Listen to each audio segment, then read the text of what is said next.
Então, bem-vindo ao podcast das 12 Tribos. Meu nome é Issacar e nós queremos compartilhar muitas coisas com vocês. Já faz bastante tempo que nós estamos planejando fazer algo nesse sentido, mas tem sido um tanto atribulado, digamos, para começar. Mas agora as circunstâncias se tornaram um tanto oportunas, porque nós estamos aqui conversando sobre vários assuntos, e principalmente sobre a Páscoa. E então nós vamos fazer uma edição especial, já começando com esse tema, que é a Páscoa. Mais para frente nós queremos começar numa ordem um pouco mais cronológica, digamos, começando explicando quem nós somos, como nós vivemos e as coisas básicas sobre a maneira que vivemos. Mas aproveitando a oportunidade que a Páscoa está se aproximando em poucos dias e nós celebramos essa festa, então nós pensamos que seria uma ótima oportunidade de compartilhar com vocês aquilo que nós fazemos e o verdadeiro sentido da festa da Páscoa. Então hoje nós estamos aqui com o Yakar.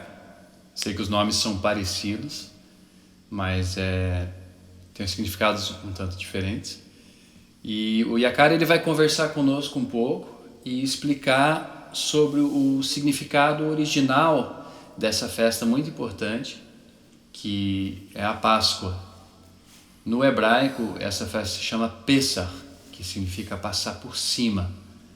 E o Yakar vai nos explicar um pouco as origens dessa festa. E nós vamos conversar um pouco sobre como começou e a evolução e como hoje o significado de tudo isso já está bem transformado em outra coisa completamente diferente do que foi intencionado na festa inicial. Então, acho que esse é um assunto muito interessante, um assunto que é bem corrente agora, porque nós estamos nesses dias agora mesmo, nos preparando para essa festa.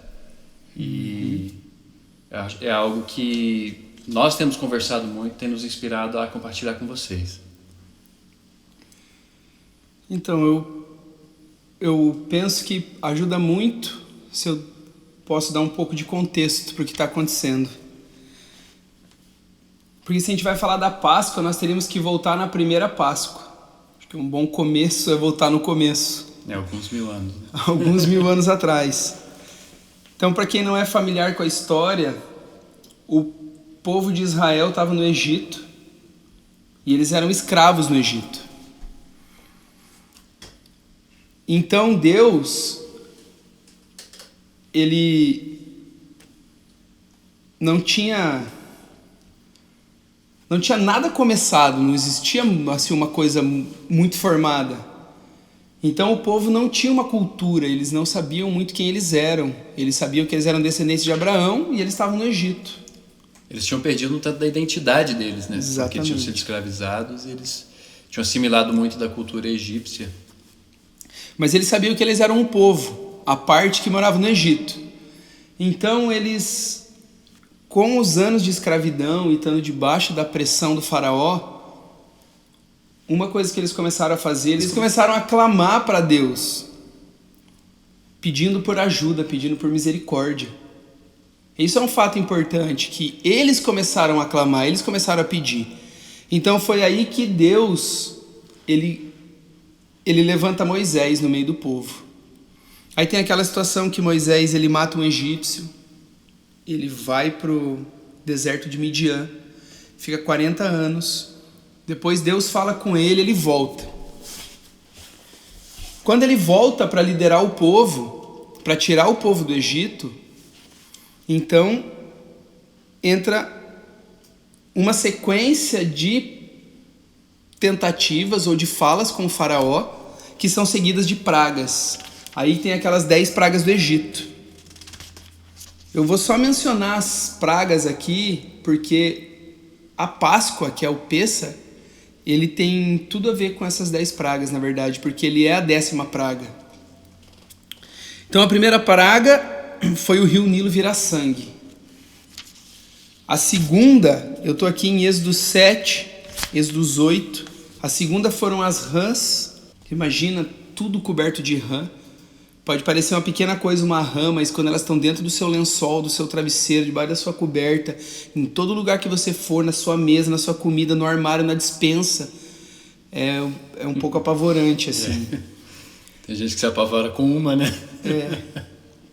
Então depois teve a praga dos piolhos, que pode ser pulgas também.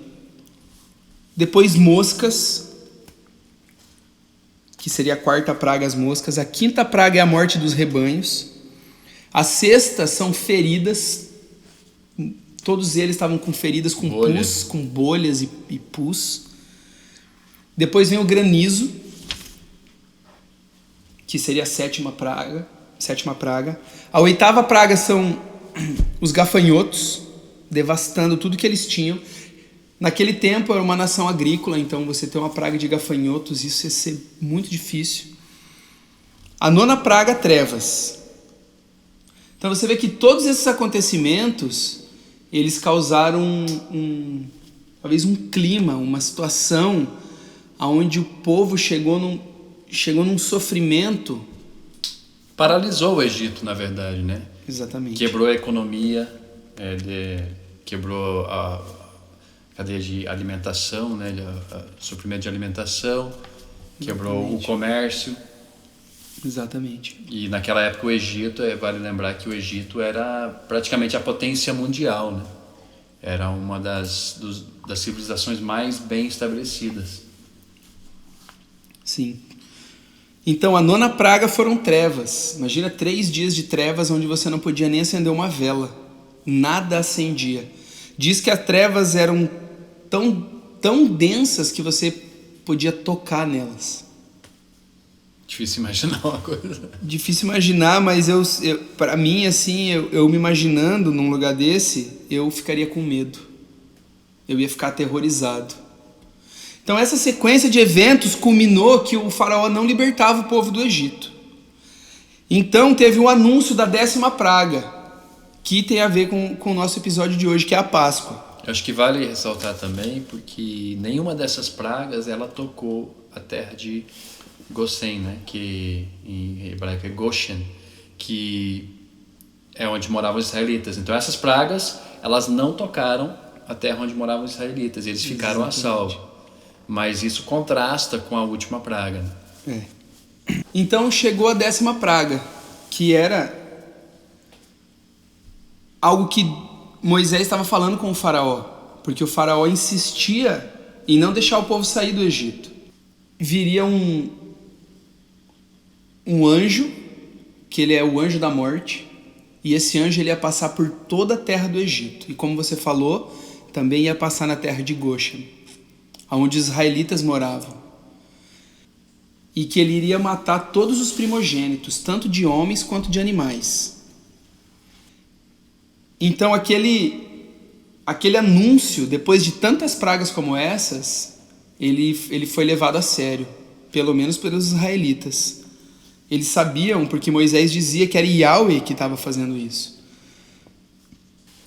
Mas existia uma maneira, algo que deveria ser feito, que ia ser um substituto.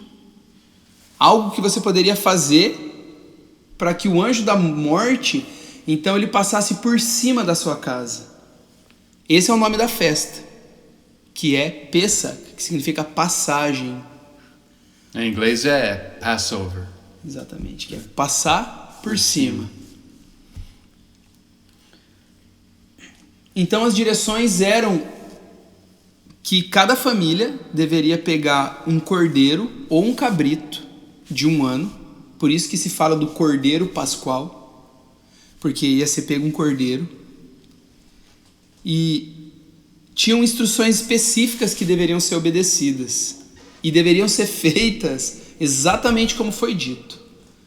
Deveria se matar o cordeiro, recolher o sangue numa bacia,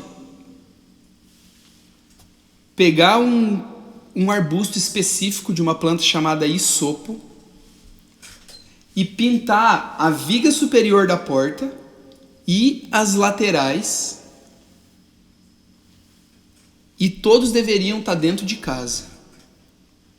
Esse cordeiro deveria ser morto ao entardecer, no pôr do sol, no 14º dia do primeiro mês, que esse era o dia que o anjo da morte iria passar, em toda a terra do Egito. E lembrando que antes deles fazerem todas essas instruções, seguirem todas essas instruções, a primeira coisa era pegar o cordeiro e levar para dentro de casa. Porque dentro de casa eles iam se afeiçoar àquele animal. Aquele animal ia se tornar querido para eles. Não, e quando eles fossem matar aquele animal, então seria algo difícil, seria um sacrifício mesmo. Então eles levavam no 10º dia do mês o cordeiro para dentro de casa, e no 14º dia era o dia, ao pôr do sol, era o dia que eles iam matar aquele cordeiro para fazer a refeição de Páscoa dele. Então você pode imaginar aquele sentimento de tantas pragas que tiveram, aquelas trevas que tinham acabado de acontecer, e aquele sentimento iminente de que morte estava vindo. Destruição ia chegar e o meu filho ia morrer. Então o que eles fizeram? Eles correram para fazer exatamente o que Moisés falou. Eles pegaram esse animal, mataram ele, coletaram sangue, passaram na porta, na viga superior, nas laterais, entraram para dentro de casa. Eles deveriam estar com os pés calçados, com um cinto amarrado, com um cajado na mão, e eles deveriam comer depressa. Esse cordeiro deveria ser assado. Quem não fizesse isso, quem não tivesse um cordeiro pascual, com o sangue passado nas vigas das portas, então o anjo da morte ele não iria passar por cima. Não haveria uma passagem ou uma Páscoa, se a gente fosse usar a palavra em português, mas o anjo da morte ia ferir aquela casa, e o primogênito iria morrer. Então a Páscoa, você vê que ela é diretamente conectada com a morte. Você precisava exigir a morte de um cordeiro e tinha o anjo da morte. A morte era a mensagem central da Páscoa. Porque o resultado disso é que essa ia ser a última praga e o faraó, o filho dele mesmo morreu na história e ele não suportou mais. Então foi quando ele mandou o povo embora. Ele falou, vão embora. Depois que o filho dele morreu, no amanhecer do 15º dia. Foi quando eles foram embora. É que aqui fala que a Páscoa é um festival que deve ser celebrado por todas as gerações. É perpétuo. Isso é o que fala sobre a Páscoa. Então, Issacar, só para a gente recapitular aqui e voltar em... Tem muito mais sobre a Páscoa aqui, que eu convido você a ler o Êxodo 12. Lê na sua casa, tem muitas instruções aqui. Mas o ponto principal da Páscoa era a morte. Tinha um anjo da morte, exigia um cordeiro pascual, exigia o sangue dele passado nas vigas das portas e que todos estivessem dentro de casa, porque à meia-noite o anjo iria passar. Essa 10ª praga é o que culminaria na libertação da escravidão e do Egito. E para os primogênitos, a libertação da morte. Então isso nos traz para a Páscoa cristã, que é o que é muito difundido hoje em dia, a Páscoa no domingo, como uma celebração para aqueles que ainda conservam o significado cristão do feriado, uma celebração da ressurreição de Jesus, né? Mas você vê que até em inglês tem 2 nomes diferentes. Tem Passover, que é a Páscoa judaica, e tem Easter, que é o feriado e que é a Páscoa cristã. O próprio nome Easter mostra as raízes do que se tornou o simbolismo da Páscoa, que é o ovo, o coelho. Isso tudo vem de uma deusa, na verdade, pagã. Tem suas origens no Egito e depois na Babilônia, que é a deusa da primavera, ou da nova vida, do ressurgimento, que o nome dela ela teve vários nomes, mas o nome, depois que foi trazido pelos romanos, é Ishtar. E ela caiu do céu dentro de um ovo, de acordo com a lenda, e ela surgiu de dentro do ovo. E o Império Romano preservou isso dos babilônicos, adotou esse costume de pintar os ovos, decorar os ovos e pendurar ovos decorados. E o ovo se tornou um tema central da celebração do começo da primavera. No hemisfério norte, a celebração da Páscoa ela cai na primavera, diferente do Brasil, que cai no outono. Nós estamos aqui no hemisfério sul. Mas era vinculado essa questão do ressurgimento, porque cria-se que a natureza ela morria durante o inverno e que na primavera tudo voltava e ressurgia da morte. Então esse simbolismo pagão ele foi trazido para dentro da festividade da Páscoa e mais ou menos vinculado com a ressurreição de Cristo de dentro dos mortos. Mas o interessante é que Cristo ele não ressuscitou na Páscoa. Ele morreu na Páscoa. Porque ele era o Cordeiro Pascual que ele tinha que ser morto na Páscoa. Ele morreu pelos nossos pecados na data da Páscoa, justamente na hora que os cordeiros estavam sendo mortos no templo. Foi o momento que ele clamou e respirou o último fôlego dele. Era mais ou menos às 3 horas da tarde e era o momento que eles consideravam o começo do crepúsculo na tradição judaica. E aí eles começavam a matar os cordeiros. Então, no ano 325, foi o ano que Constantino ele convocou um concílio na cidade de Nicéia, que ficou conhecido como Concílio de Nicéia, e ele convocou os bispos cristãos de todo mundo conhecido naquela época, todo mundo do Império Romano, e mesmo sem ter sido convertido ele mesmo, ele ainda era um pagão, mas ele presidiu esse conselho dos bispos, e ali nesse conselho eles praticamente colocaram as fundações do cristianismo. Eles decidiram o que qualificava um cristão ou não, muitas heresias, eles chamaram muitos anátemas em cima de muitas heresias, e eles estabeleceram principalmente os feriados religiosos que seriam considerados cristãos. Porque Constantino, na época, ele tinha assumido o cristianismo com uma visão de algo que poderia renovar o Império. O Império Romano estava muito decadente. Poderia também trazer uma estabilidade. Exatamente, porque o Império Romano ele já estava decaindo e ele tinha caído no vício de muito jogo, muito esporte, né, muita bebedeira, e tudo isso sempre causa a decadência de um povo, né? Então ele viu na religião cristã um meio de ressuscitar o Império Romano. E para fazer isso, para apelar ao povo romano, o que ele fez, ele pegou muitas das festas cristãos judaicas, né, que a igreja primitiva, né, ainda celebrava.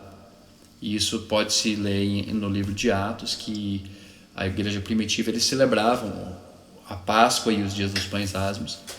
E ele adaptou muitas dessas festas, desses feriados, a feriados já pré-existentes no Império Romano. Então, a época do começo da primavera condizia com essa celebração do nascimento de estar de dentro do ovo, né? E também tinha como símbolo o coelho, que era um animal que ele prolifera muito rápido, então ele simbolizava a fertilidade. Então, o Império Romano adotou isso e combinou com a ressurreição de Cristo de dentro dos mortos, e a coisa ficou conveniente, assim como eles combinaram Natal e muitos outros finados, todos feriados pagãos que entraram para dentro da igreja. Então, com isso, ele conseguia apelar para o povo romano e tornar mais fácil a conversão para o cristianismo. Foi aí que eles estabeleceram que a Páscoa sempre seria no domingo. Exatamente, porque na religião judaica, na tradição judaica, a Páscoa ela caía na lua cheia sempre. Então, não importava o dia da semana. Inclusive, no ano em que Cristo foi crucificado, a Páscoa ela caiu numa quarta-feira, da quarta para quinta. Os cordeiros eles foram mortos na quarta-feira à tarde. Isso vai ser o assunto de talvez um outro vídeo que a gente vai fazer, porque é um assunto um tanto comprido, para explicar todos os detalhes sobre isso. Mas, enfim, Cristo morreu na Páscoa. E ele não ressuscitou na Páscoa, ele ressuscitou 3 dias e 3 noites depois, como dizia a profecia. Essa é a origem cristã, e você vê que existe um grande contraste entre o significado original da Páscoa, que era a morte do Cordeiro, a propiciação e a libertação da morte e da escravidão, do tema de ressurgimento, de renascimento, de um novo ano, de primavera e de fertilidade, né, que vem incluso nesses simbolismos pagãos que foram introduzidos dentro da Páscoa. Então, se você já perguntou por que o coelhinho bota ovos, né? E o que tem isso a ver com o renascimento de Cristo? Então, você vê que a origem ela vem de raízes mais antigas, pagãs, que foram inseridas para dentro do cristianismo, mas que não tem nada a ver com o tema original dessa festa. Então, pelo que você nos explicou, e do que a gente pode ver, a Páscoa, como ela é celebrada hoje, ela sofreu uma transformação. Ela se modificou em uma outra coisa. E que tinha algo ali naqueles bispos, porque já tínhamos passado, vamos dizer assim, 300 anos, desde aquele começo glorioso que teve no livro de Atos. Então, já houve um desvio na própria igreja durante esses 300 anos. Do padrão original que está em Atos. Do padrão original, porque você vê ali no livro de Apocalipse, fala que na igreja de Sardes tinham poucos que mantinham suas vestes brancas. Então, muitos estavam na igreja, seja lá assim, o significado que essa palavra tem para você, mas na Bíblia ela tem um significado específico, que é uma igreja. Mas muitos ali, eles já não andavam mais de branco. Eles já não andavam mais puros. Então, quando chegou esse momento, 300 anos ali na frente, tinha algo neles que queria se desvincular das raízes judaicas e começar algo novo. Só que fazendo isso foi como você dar uma machadada no próprio pé. Você cortar a própria raiz da árvore da onde você veio. Então a Páscoa, como ela está sendo celebrada, desconectada do profundo significado que teve aquela primeira Páscoa em Êxodos 12, onde a morte do Cordeiro e o sangue do Cordeiro era o que livrava da morte, no qual Cristo cumpriu essa figura também, faz com que se torne uma festa sem sentido. E eu acho que naquela época as pessoas com o sistema sacrificial tinham um vínculo próximo, um conhecimento profundo do que era um sacrifício e para que servia um sacrifício. Hoje em dia, até a noção de que exige um sacrifício para fazer propiciação ou para reparar um pecado, a própria ideia de reparação e de perdão, muito está perdido. As pessoas vão e acham que, até os próprios cristãos, eles acham que Cristo já pagou por tudo. Então, no dia a dia, não existe mais aquela ideia de se fazer reparação, né? de se arrepender, de precisar daquele sangue na porta da casa do nosso coração. Né? Porque, na verdade, na nova aliança, esse é o significado do Cordeiro. Né? Aquele sangue ele tem que estar aqui na porta, porque o anjo da morte ele vem. Ele vai vir uma hora para todos nós. Né? Chega a nossa hora. Então, quando chegar a nossa hora, será que o anjo ele vai passar por cima, porque o sangue está lá? Ou será que vai ser encontrado sem o sangue? Por isso que o significado da Páscoa é diretamente conectado ao Cordeiro. Aí você vê que quando Yahshua, que é o nome em hebraico do Filho de Deus... E nós vamos fazer um outro vídeo para te explicar isso aí também. Quando Yahshua, ele veio em direção ao Rio Jordão para ser batizado pelo João, o batizador, então ele disse: eis o Cordeiro de Deus.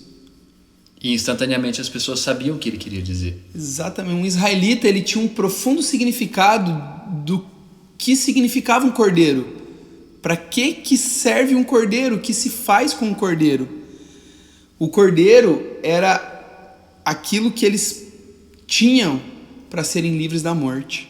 E todo homem ele tem um medo da morte, né? Quando se aproxima aquele momento, muitas vezes vem inesperadamente, mas quando se aproxima aquele momento na vida de alguém e eles sabem que eles vão morrer, tudo aquilo volta, né? A sua vida inteira volta, todos os seus pecados, tudo que você fez de errado, tudo aquilo volta, porque existe o medo da morte. E Yeshua, ele veio nos livrar desse medo da morte, porque daí a gente tem a segurança de estar dentro da casa. Exatamente. E esse é um outro ponto importante do Pêssar, ou da Páscoa, que você tem que estar dentro da casa. Quem não estivesse dentro da casa não estava protegido por aquele sangue. Então, Yakar, explica um pouco para os nossos ouvintes o que nós estamos fazendo agora mesmo, porque nós celebramos o Pêssar na lua cheia. Então isso vai cair na noite de quarta-feira, dia 8, e a Páscoa cristã vai ser celebrada dia 12, no domingo. Que isso é outra coisa que foi estabelecida no Concílio de Nicéia, e você pode perceber que a Páscoa sempre é no domingo depois da lua cheia. E não na lua cheia. E não na lua cheia, que é o mandamento e a instrução de celebrar essa festa. Então a gente celebra a festa porque ela é um mandamento, celebrar ela. E lógico que nós não sacrificamos um cordeiro, nós não estamos passando sangue nas portas das nossas casas, porque o cordeiro é Yeshua, ele foi o sacrifício por nós, ele fez um sacrifício final. Até por isso que se perdeu a noção de sacrifício, porque o mundo cristão, depois que eles entenderam que o sacrifício de Yeshua cumpriu o sistema sacrificial, então essa noção de sacrifício se perdeu. Então, nós confiamos no sacrifício de Yeshua e depositamos nossa confiança nele. E o que nós queremos certificar é que ele está dentro da nossa casa e que nós estamos dentro da casa e que o sangue dele é o que está nos cobrindo, que nós andamos de uma maneira digna dele, que nós estamos com vestes brancas, vestes puras, e que nós podemos ter confiança de ser protegidos. Ao mesmo tempo, dias antes dessa festa, a gente começa a falar sobre a questão do levedo também. Exatamente. Porque depois da festa do Pêssar, eles passavam 7 dias comendo pães sem levedo. Então nós fazemos o mesmo também, mas principalmente nós falamos sobre o levedo espiritual, que Yeshua nos evangelhos, ele advertiu os discípulos dele muitas vezes: cuidado com o levedo. E ele falou do levedo dos fariseus, do levedo dos escribas, né? Que era o levedo da hipocrisia. Ele falou do levedo dos herodianos, que era o envolvimento com política, algo que a igreja não preservou e se envolveu profundamente com política em toda a história da igreja. Você vê esse levedo dos herodianos permeando a igreja e tomando de conta, né, do poder da igreja. E depois em Coríntios, Paulo também adverte do levedo. Isso que eu ia ler aqui, porque pode ajudar, que é 1 Coríntios 5, do 6 ao 8. Mas aqui tem uma direção de Paulo. Ele fala: então, celebremos a festa, não com o velho levedo da malícia e da maldade, mas com os pães ázimos da verdade e da sinceridade.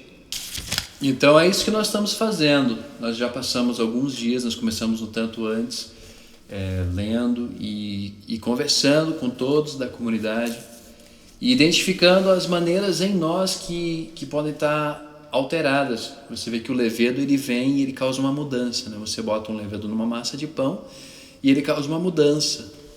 Aí você vê que a malícia e a maldade que ele fala são coisas que vêm e elas causam mudança. Então, de repente, você é algo que... você se torna algo que, na verdade, você não é. Ou né? você age de uma maneira que você já tem um pré-julgamento sobre certas situações que, na verdade, você está modificado. E você já tira conclusões das situações antes delas acontecerem. E antes de jogar com objetividade. Agora, mais uma coisa, Yakar, é que Hollywood ele fez um filme, né?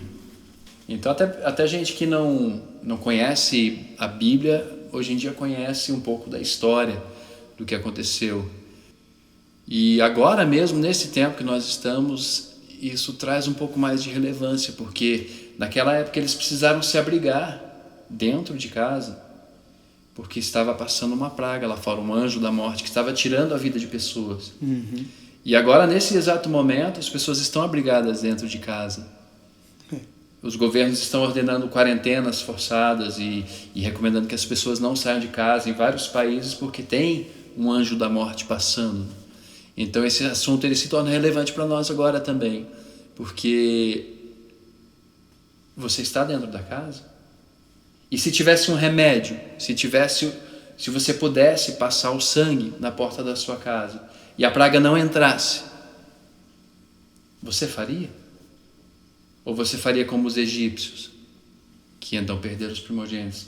Se você soubesse que há um remédio que pode te salvar da morte, você obedeceria às instruções? Então esperamos que você pôde aproveitar daquilo que nós compartilhamos com vocês. Se isso falou algo com o seu coração, se você conseguiu se identificar com algo que nós falamos, por favor visite o nosso site www.12tribos.com.br e compartilhe com seus amigos. Nós queremos que todos possam conhecer a maravilhosa vida que nós vivemos juntos e que todos possam conhecer aquele que fez dessa vida possível, que foi o nosso mestre Yeshua, o Messias. Muito obrigado e bom dia, boa tarde e boa noite para todos vocês.